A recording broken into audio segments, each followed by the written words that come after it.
as a voter. Um, but what still worries me a lot is the complicity of, Republicans as well as Democrats in not fixing the situation in advance. Because even if everyone votes and everyone records their, you know, messed up ballot process, everyone turns it in. The bottom line is people really need to understand that the machines can read whatever they want. Okay. And I'm just going to take a moment to explain machine reading. Machine reading, okay, when you go to a supermarket and you get 6 oranges and 4 bananas, if there's a human being, the human being has to count 6 oranges and 4 bananas. That's human counting. If you're machine reading, you can have a little barcode on each of those pieces of fruit that identify 7 of them as bananas.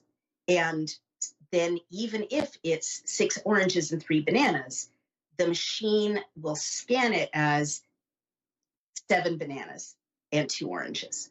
Okay. And it doesn't matter what the fruit is, right? The machine reads the barcode.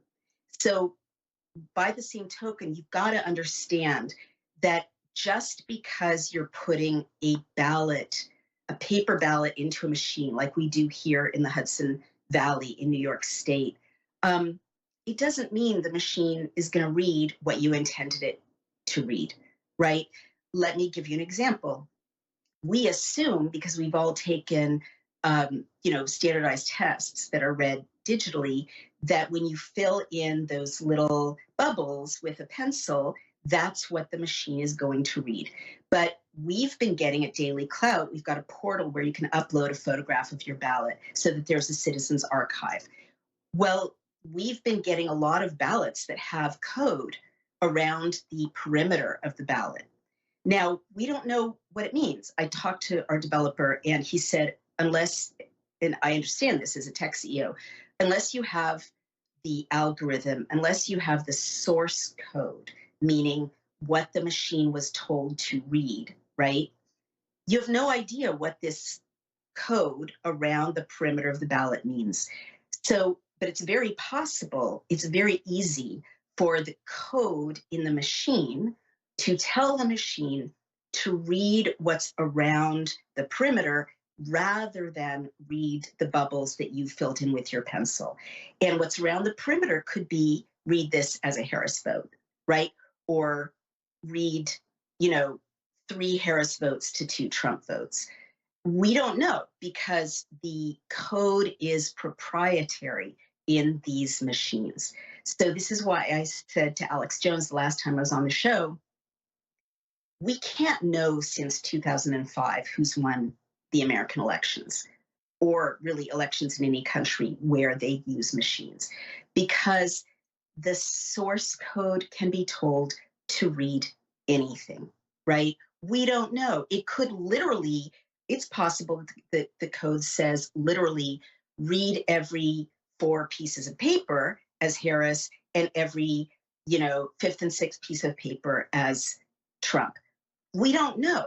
And so, really, it doesn't matter that much what you put into the machine, which is why it's so important for you to photograph your ballot if you possibly can, keep a record of what you voted for in case it is adjudicated. It's evidence. And only when we, after this is all over, pass legislation to get rid of the machines, only have paper ballots, same day voting, in-person voting, no ballot harvesting, only citizens voting, voter ID, public counting, which is the way it used to be in America in the 19th century until the early 20th century. Election day ended with the votes, paper votes, being counted on a raised dais in the middle of the town square. Everyone watched, right? That's what we need to bring back. But I'm just alerting you to that because, we have to be vigilant. This is not over. After election day, we have to get rid of these machines, and you really should document your vote. If it's not legal to, do anything with that image of your vote, just keep it, personally as an archive in case there's litigation. All right. So then the other thing I would say, and by the way, I'm not telling you to break the law. All right. I'm not telling you to break the law. The other thing I would say is that it's very clear that the Democrats and the legacy media are trying to demonize the act of questioning the election outcome.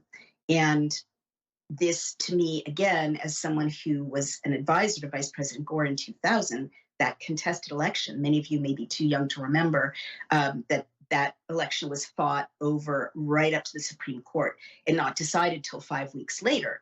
And there was all kinds of arguments about, at that time, the paper ballots, the hanging chads.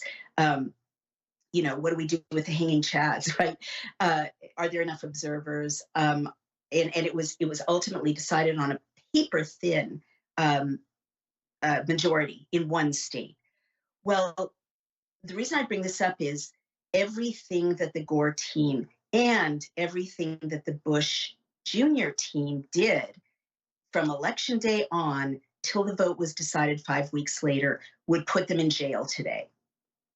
In other words, retroactively, the act of challenging the vote, making sure every vote is counted, making sure that all the legal processes are gone through, bringing the lawsuits if necessary, going right up court after court. That is not terrorism. That is not criminal behavior. That is how our system is supposed to work. That is how our system is supposed to work. Every vote is supposed to be counted. People are supposed to challenge the outcome if they think that even one vote has not been properly counted. And they're supposed to go right up legally, peacefully, a municipality, precinct, municipality, state, Supreme Court. That is the way it is supposed to be done. And Vice President Gore consulted with his lawyers continually, right, from election day on until the day he conceded after the Supreme Court ruling. And George Bush also consulted with his lawyers. Well, what is President Trump and Steve Bannon and other people who talked about was there fraud? Should we contest the vote? Those conversations have been criminalized.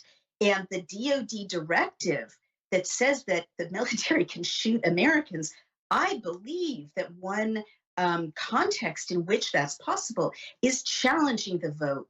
And right now you can hear the drumbeat of even challenging the vote, even asking, was my vote counted?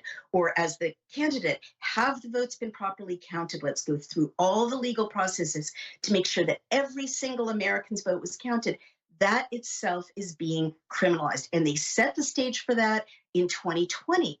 Remember, they said Trump's baseless claims. You heard it in the BBC article I quoted to you. Trump is sowing distrust. Trump is sowing distrust. We are supposed to distrust the outcome until every single vote is properly counted. Every irregularity is examined. Every observer gets to examine every vote. Every lawyer gets to look at every possible challenge. Every judge gets to rule up all the way to the Supreme Court. That is how our system is supposed to work. So what they're trying to do, the legacy media and the Harris administration, is make us forget our civics classes. And they don't even teach civics anymore. So those of us over 50, they're making us forget our civics classes. Those of us under 50 probably don't even know, that you are supposed to count every vote. You're supposed to challenge every irregularity. That's your civic duty. That's how elections are supposed to be decided, not through a network, not through CNN making a call, not through exit polls, not through someone conceding prematurely. No, they are supposed to count every vote and go through every. I'm sorry, I'm so emotional about this. I'm like repeating myself, but I'm reminding everyone that is our right. And they're trying to say that doing that is an act of subversion or an act of civil provocation, or they're trying to say that the only way to be a good citizen is to be told who won.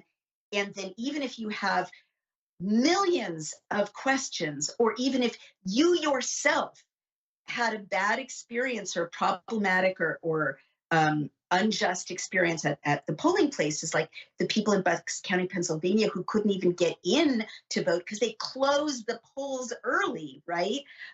Or even if you witnessed yourself the flipping of the person you were trying to vote for to someone else, or even if you saw the misspelling of your candidate, right? You are supposed to sit down and shut up and take it. And that's the only way to not be a domestic terrorist, or that's the only way to be a good citizen. And I'm just here to remind you that that is not true. They're trying to make it true, but it is not true. It's not how our system is supposed to work.